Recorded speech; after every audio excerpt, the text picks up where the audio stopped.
Tuốt tù chưa? Còn ai người cơ? Tuốt tù chưa? Lên quả đủ thôi. Lên quả đủ thôi. Còn đi. Con chắc đã thật có thằng nào không được.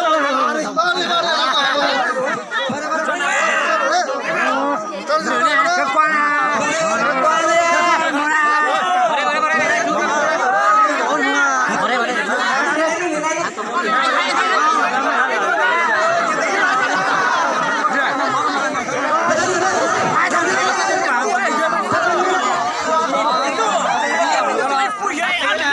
Xe đâu nhỉ?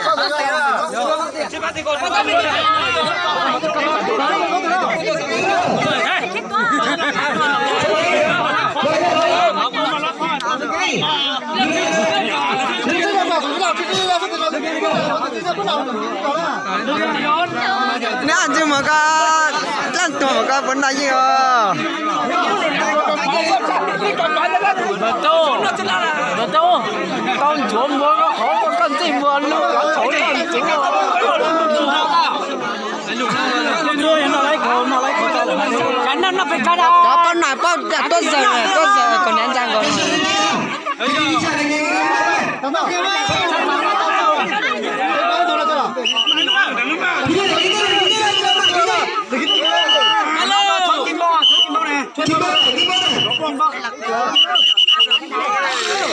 Để bác không biết là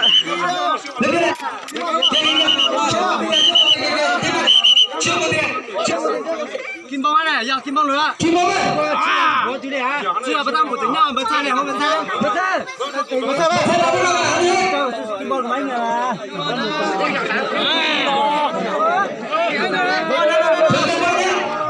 Rồi, đó là kim bông đi. Bắt sang kim bông này. Bắt sang à?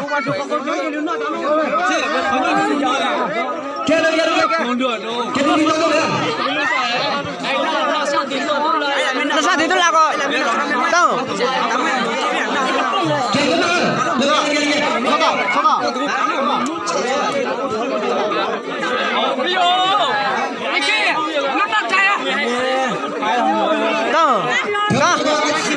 Đó.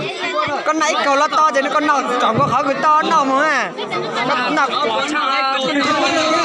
con bởi vậy lúc họ một chỗ số con tiền to cái to.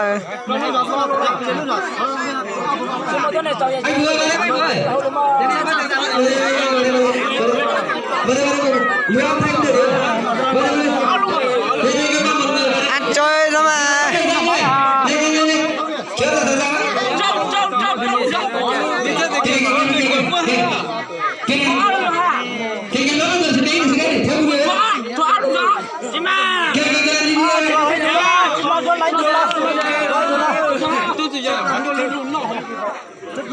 Thằng lão rể này nên chơi tụi lo lo.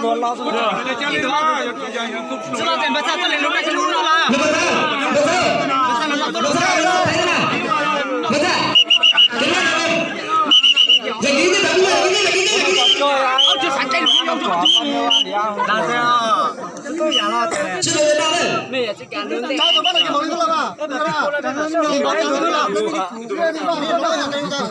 Cái cái tan sợ đến thế à?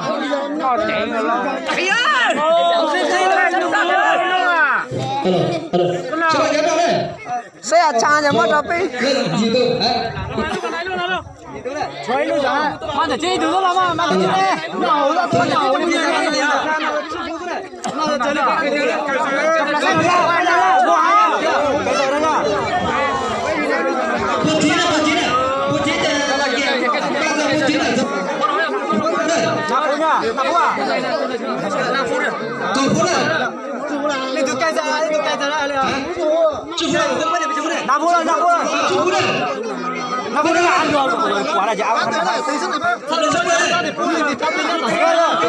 Itu mah tak cina mah.